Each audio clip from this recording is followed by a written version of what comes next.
is up, everybody? This is Julian, or you can call me JP, and I'm representing JP Fitness. Today I'm here to talk about different ways that you can kind of change your rep scheme. As we all know with fitness, if you do the same thing over a long period of time and you don't switch it up, you will not continue to see results.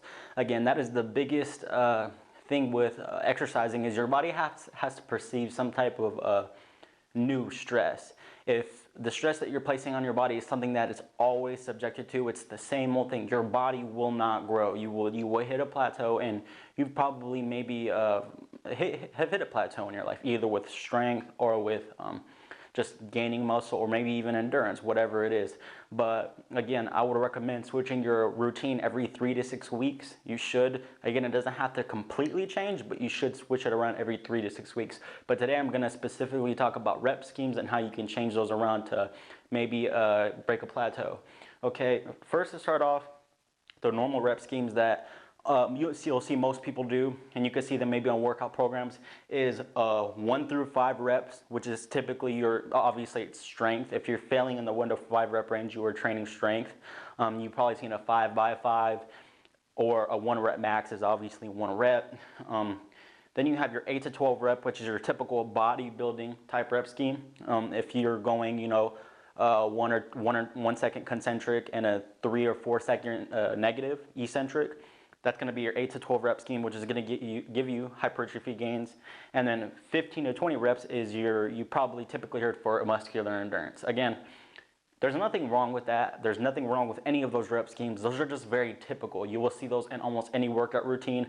I've trained people and given people those rep schemes before, and they're not bad. But again, sometimes you want to kind of change things up. You want to go outside of that. And a good way to do this, some different ways, are target total reps.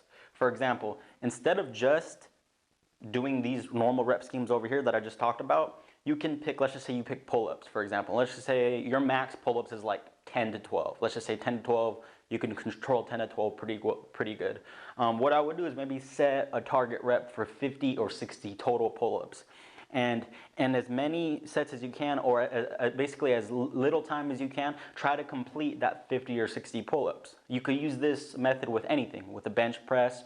I would probably, depending on your goal, that's probably more for like a muscular endurance or a bodybuilding type routine. What I would do is pick maybe like a 60 to 80% of your 1 rep max, or if you know what weight you work with for bodybuilding, just pick a rep, a larger number. Not too much, but not too little. Like if you're going for pull-ups, if you can do pull-ups like crazy, pick 100, maybe at 150 if you do them a lot. If you can't do that many pull-ups, just pick like 50 and then see how fast you can get that. And then next time you work out, try to beat that time. Don't count the reps per sets, just try to complete the total amount of reps and as quick as possible. Again, you could do that for anything. You could do it for strength too. Maybe pick a weight that you know you can't lift more than 3 times, but try to pick a bigger number, like maybe like 15 reps or 12 reps. Complete that 12 reps in as fast as possible. That's not as efficient with strength training, because strength training, you want those longer rest periods, but it could work if you time your rest periods properly. Now, another one is time sets. Again, you could do this with time, and pick a weight, like a percentage of your 1 rep max. For bodybuilding, you could go 68 to 80% of your 1 rep max. Set the timer for 40 seconds or even a minute. Pick a weight that, again, you might need to play around with your percentage of your 1 rep max, but pick a weight that you are going to fail within that time. But make sure you are picking a weight that you can press or curl or push or whatever exercise you're doing for the entire time. For example, if you're doing curls, barbell curls, set the timer for 1 minute and pick a weight that you're gonna you're gonna fail about 1 minute in. So if you pick a weight and 20 seconds in you can't curl no more, the weight is too heavy. But if you pick a weight and you get to the minute's up, and you don't feel any tension, there's no burning, no nothing, the weight was too light. But if you pick a weight and you set the timer for a minute and you can see the timer and it's counting down and you're like at 45 seconds and it's burning so bad and you have to pause a little bit, but you're generally curling the entire time, that's a good weight for you. But again, you could do timed sets. Don't count reps, just pick a weight, whatever it is your goal is, strength, or if it's, again, muscular hypertrophy or endurance, and just curl the entire time. So that's a good one to do. Again, that's not counting reps. You're just moving the weight for the entire time of the set. It's a little bit different. If you get stuck in this counting the reps thing, it can be good, but again, it's a good way to get caught in a plateau. The last one is failure. Just pick a weight and then just push till failure. I mean, you could pick your one rep, like if it's your 1 rep max, you already know you're only gonna be able to do 1 rep. But if it's just like, let's just say it's your 90% of your 1 rep max. If you get caught in this whole, I can only do that 1 or 2 times, you'll kind of never know how hard you can push yourself. Maybe the weight that you thought was your 90% 1 rep max, if you just say, well, I'm just gonna go until failure, let's see how many reps I can get. Maybe you can get 3 reps, and maybe that's not necessarily your whatever percentage of your 1 rep max you thought it was, you know?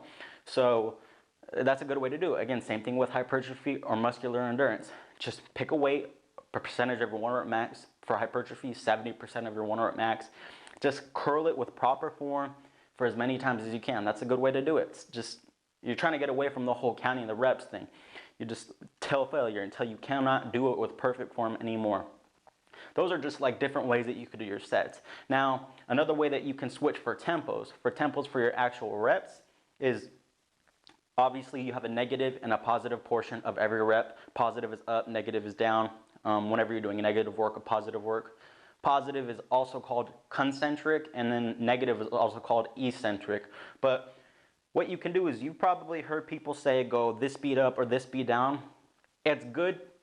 My rule of thumb is I would say do at least a 2-second negative, preferably a 3-second negative on the way down, and a explosive positive portion or concentric portion of the movement. But sometimes it's good just to switch it up. You have different tempos you can do. You could do a 4-second negative rep with a 1-second positive. You could switch the negative all the way down for a 1-second negative to a 1-second positive, so it's just equal up, equal down. Or you can do it so you have a 2-second negative and then a 2-second positive, and you can go all the way up till it's a 4-second negative to a 4-second positive. So again, that might not be the ideal thing to do for strength all the time. Again, because with strength and power, you want to be more explosive. You really want a fast concentric. But if you're always doing a fast concentric and you're never switching up the rep scheme, it's gonna get stale. Your body's gonna get used to it. So even though it might not be ideal to do all the time, having 1 week or 2 where you do go slow on a movement, go really slow. Maybe pick a heavy weight on a squat, go slow on the way down, go slow on the way up. That little break, after the 1 or 2 weeks you do that, you go back to doing it maybe explosive again, really fast on the way up. That'll give your body that little room to grow, that push that says, wow, this is different, I need to grow. Again, these are just all ways to do things differently. Just my whole point is, don't get caught in the same habit. Use any of these tricks or tips I just told you to kind of break out of your plateau, and I guarantee you it'll work. Again, if you like videos like this, please like, share, and subscribe. I'd really appreciate it.